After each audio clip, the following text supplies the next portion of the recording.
entender as grandes questões, ou seja, de onde eu vim, o que é que faço, para onde eu vou, qual é o meu escopo, o que é a escatologia, o que é o destino ultérrimo do homem. Escatologia, ela estuda a finalidade, a última ou ultérrima do homem na sua evolução. E na própria Bíblia, nós temos a escatologia exatamente explicada pelo livro do Apocalipse. E Apocalipse quer dizer revelação. Então, escatologia nada mais é do que revelação. E revelação é aquilo que a gente tem em escolas de iniciação. O conhecimento iniciático, ele é milenar, ele é muito antigo, mas ele é constantemente atualizado no ciclo presente para a tônica da era presente, e também existem as revelações para os ciclos futuros. Toda escola de iniciação, toda escola verdadeiramente iniciática, ela possui conhecimentos relacionados ao futuro, exatamente para direcionar a humanidade num itinerário evolutivo que nós chamamos de itinerário de Ó. Ió de Ísis, e este itinerário de Ió, que começou no Polo Norte, está volteando a Terra, indo em direção ao Polo Sul e indo de Oriente para Ocidente, de Leste para Oeste. E nesse caminhar evolutivo, neste segmento consciencial da humanidade, onde a humanidade vai ganhando consciência, ela vai evoluindo, vai progredindo. Então, nesse trabalho todo, nós temos as forças angélicas e todo um trabalho angélico em paralelo.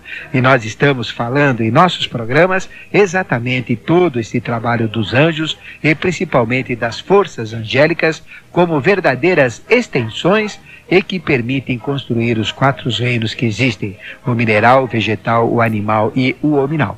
Continuar a falar das forças angélicas. Mas antes, eu queria dizer que nós explicamos a vocês e as ondinas, elas são chefiadas por Varuna, que representa a ondina maior, atua em nosso paladar, e as ondinas também são conhecidas como as sereias, Iansãs, Níxias, ninfas, Oxuns, Náiades, Nereiades, Iaras ou mães d'água, ou seres aquáticos. Estes seres relacionados ao elemento água. E nós já demos bastante informações sobre as ondinas, e vamos continuar a falar de algumas características que as ondinas têm, para você então poder entender melhor todo esse processo. A ondina, ela liga-se ao chakra esplênico, liga-se, e o nome deste chakra é Swadhisthana, chakra de 6 pétalas, e ela liga-se também, ela é ativada por um bija, ou por uma pronúncia que nós chamamos de Van, que é um pequeno mantra que atua sobre as ondinas. A vogal grega que atua sobre elas é a O, e liga-se a nota musical é Ré, liga-se a energia Prithvi, a energia Apas, perdão, que Apas é a energia da água, a cor violeta, o símbolo que atua na estrutura atômica é exatamente uma meia-lua deitada, liga-se também a primeira vértebra lombar. Em toda a nossa coluna, nós temos uma atuação de ondina na primeira vértebra lombar. O chakra esplênico automaticamente liga-se a um plexo nervoso. E o plexo nervoso relacionado às ondinas é exatamente o esplênico, conhecido como hipogástrico. E todo esse processo da ondina é um processo de vida. Todo o corpo vital ele está sendo atuado, estruturado em cima da própria ondina, em cima desta força cósmica que a gente tanto fala e tanto dá importância. O órgão ligado às ondinas são os pâncreas, as ilhotas de Langerhans, onde é produzida a insulina. E próximo do fígado, nós temos toda uma atuação das ondinas. O hormônio ligado às ondinas é a própria insulina. E a insulina metaboliza toda a nossa glicose, transforma o açúcar em glicogênio, que é o açúcar humano. E quando esta insulina ela está em baixa taxa no sangue, ela provoca uma doença conhecida como diabetes. E A correspondência física, diretamente física, com as ondinas, com essa energia apas, é exatamente o próprio prana. E prana nada mais é do que a energia vital. Prana, ele é doado pelo Sol. Então veja que esta energia apas é doada também pelo Sol. E prana, ou esta energia, ela se divide também em 7 tipos de prana. Aí nós temos no chakra esplênico, do lado esquerdo do corpo, que é o chakra diretamente ligado a esta energia e a ondina, por isso que ele tem exatamente 7 cores. Uma cor para cada pétala e uma cor rosa, que é a própria cor da energia vital, esse é o centro. O planeta ligado às ondinas só podia ser a Lua. O arcano é o arcano 2, não é?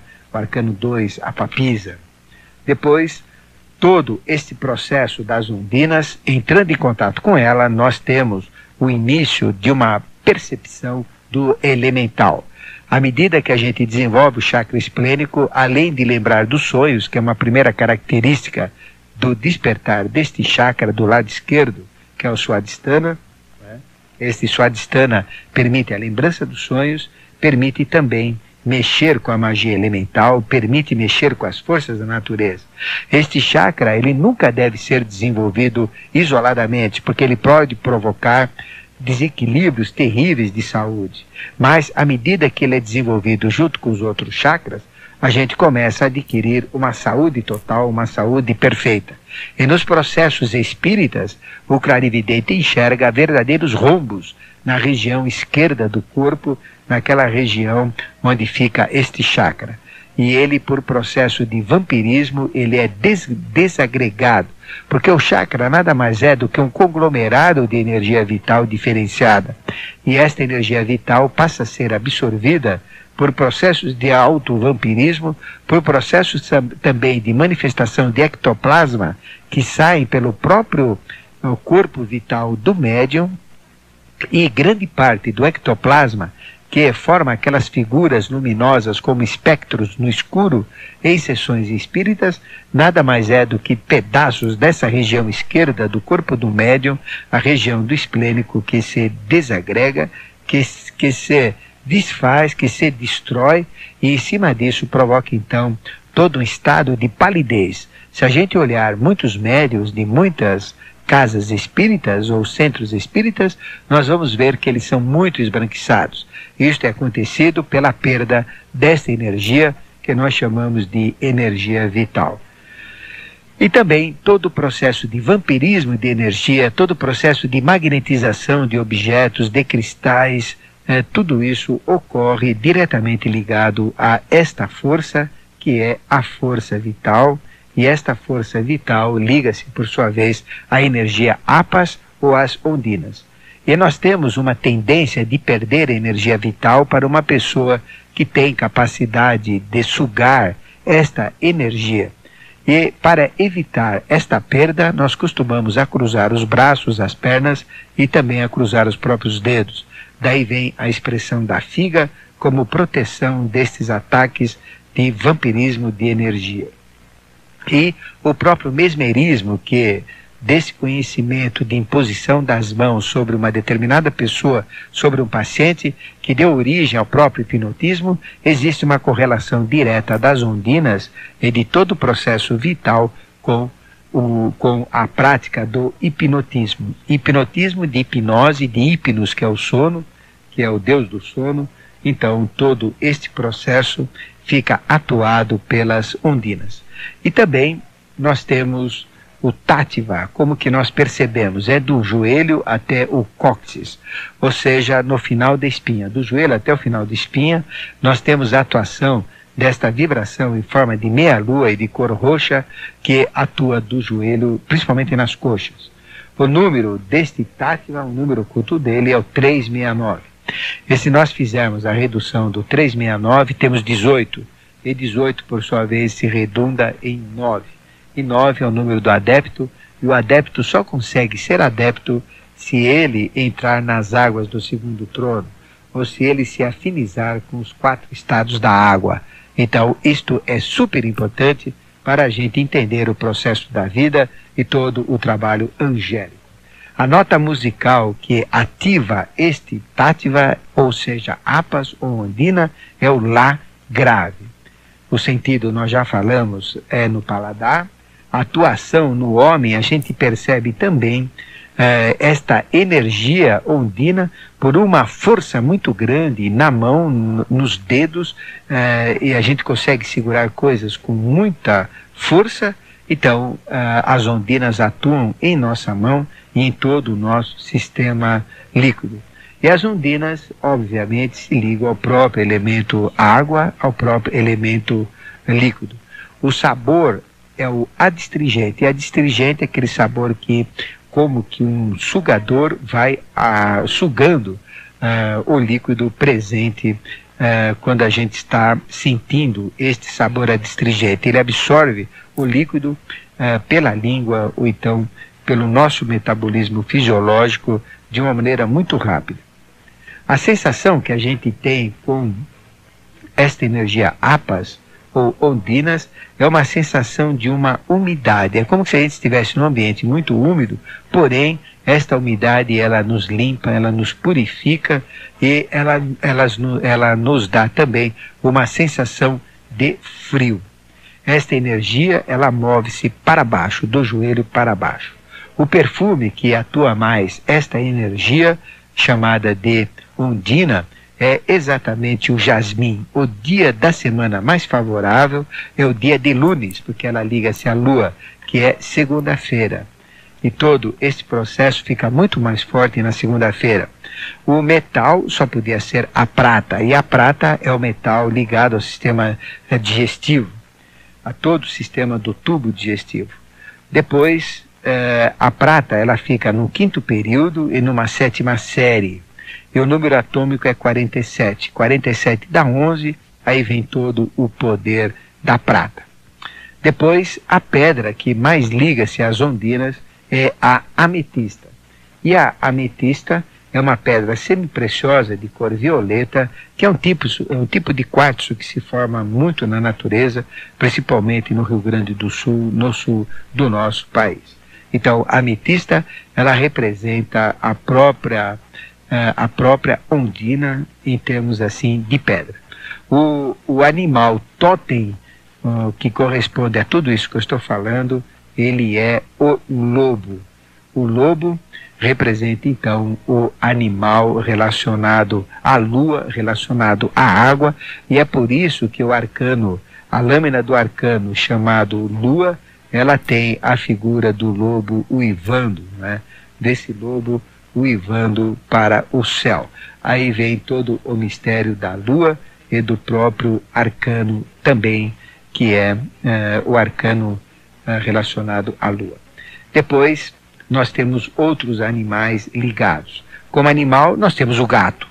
Daí o gato ser o animal de Ísis e o gato ser sagrado para os egípcios. Quem judiava de um gato tinha a sua orelha cortada, a sua boca cortada, a ponta do nariz cortada. Então, por isso que vem toda a superstição do gato. Todos dizem que o gato traz azar. Na realidade, isto é um conhecimento muito antigo, até mesmo milenar, porque os egípcios que judiavam de um gato realmente, ou que fizessem um gato sofrer, pagavam muito caro por este sofrimento dado ao gato. Daí vem todo o simbolismo do gato ligado à magia negra, do gato ligado à maldade, do gato que tem 7 vidas, então todos os mistérios do gato. Então gato representa o elemento da lua, representa o elemento ligado às ondinas. A ave só podia ser o cisne. E no mar nós temos o caranguejo. Por isso que na lâmina da lua nós temos a figura do caranguejo e do gato também. O sistema planetário na face da Terra, como embocadura, como chakra móvel, que acompanha o itinerário de Ó, é o sistema ligado à cidade de Itaiandu, que fica no sul de Minas. Esta cidade, este chakra que tem em Itaiandu, foi aberto, foi desenvolvido no ano de 1883. É um dos chakras mais recentes que foi aberto aqui no Brasil. O posto representativo deste chakra, que fica perto de Itaiandu, fica em El Moro e ele liga-se à Ordem Rosa Cruz, nos Estados Unidos, no Novo México. Então, El Moro e Itanhandu se ligam de uma forma suprassensível, aos grandes mistérios da obra. E bem próximo de El Moro, nós tivemos as experiências atômicas. Então, tudo aquilo que eu falei da água no programa de ontem, vale aqui para você entender melhor. Então, no deserto de El Moro, nós tivemos as primeiras experiências atômicas que depois, aperfeiçoadas, entre aspas, porque isso não é aperfeiçoamento, provocaram a morte e a destruição em Hiroshima e Nagasaki. Todo este processo das ondinas liga-se à beleza, liga-se à arte, liga-se à cor violeta. O aspecto de Deus é o da expansão, o signo só podia ser o de Câncer, a ordem secreta é a ordem Rosa Cruz e a ordem da Lua. E a embocadura pelo qual a gente entra nesta outra realidade chama-se Inhakunda. A do Prithvi, não é isso que é do gnomo, chama-se Cessari. Mas a de Apas, de Ondinas, chama Inhakunda. E esta embocadura fica numa cidade no sul de Minas, que chama-se Ayuruoca. E em Ayuruoca, subindo aquelas montanhas lá para cima, perto de uma cachoeira, a gente então vê tudo isso. E Inhakunda, no dialeto hindu, aliás, no dialeto indígena, quer dizer corrente sinuosa, que é mais uma dica para você chegar lá. O mantra que é ligado a todo esse processo é o mantra búdico, ou mantra que desperta a própria intuição. A catedral que manteve o Santo Cálice durante um certo tempo e que liga-se aos grandes mistérios angélicos e ligados a tudo isso que eu falei, as ondinas e a esta energia chamada Apas, é a Catedral de Santa Maria Maggiore. Santa Maria Maggiore. O mestre que liga-se a esta ordem, a tudo que eu estou falando, é Kuthumi, e também Hilarião com a nota Ré. O anjo é Gabriel, e Gabriel ninguém mais é do que Abraxas. E Abraxas é conhecido também como adepto de Pontieri. E este adepto de Pontieri corresponde a uma figura mítica que a gente também tem em todas as nossas iniciações, que chama-se Polidoros Issurenos, um ser muito importante, um adepto que traz muito conhecimento. Podemos dizer que Gabriel, o arcanjo Gabriel, na figura de Abraxas, manifestado como ser humano, trouxe grandes conhecimentos para a nossa hebra, para o nosso movimento e a nossa iniciação. E o adepto de Pontieri, sendo o mesmo, corresponde a isto tudo também. O nome brasileiro dele é Bento. O nome hindu é Chandra Mahati Nagara. Então, Chandra Mahati Nagara. E uma das 7 consciências que se manifestou na face da Terra, exatamente este, Chandra Mahati Nagara, ou então conhecido com o nome brasileiro como Bento José Brasil de Souza. A Pleiade ligada às ondinas, ligada a toda esta energia, chama-se Anadika, que são mães de seres especiais na face da Terra, mas que dão ou que parem os seus filhos em mundos suprassensíveis, como o de Duarte, em mundos de Badagas. As Pleiades relacionadas aos nomes gregos, correspondente às ondinas, correspondente à Lua, correspondente a todo esse processo, é Maya. E em sânscrito é Dula. O tipo racial é o hindu, e tudo isso relaciona-se à Índia. Todo esse processo é da Índia. O Yokanan, o anunciador que traz os conhecimentos para a humanidade relacionado a tudo isso que eu falei, é o Ernômanos. E ele nasceu em 1940.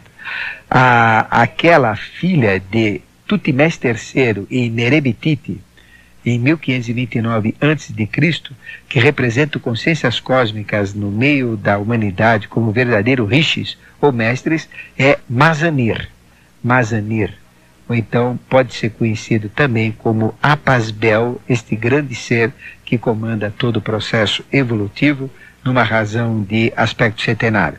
O chakra, visto a um olhar clarividente, ele é violeta e o núcleo é róseo. Tudo isso que nós falamos, então, relaciona-se aos grandes mistérios das ondinas.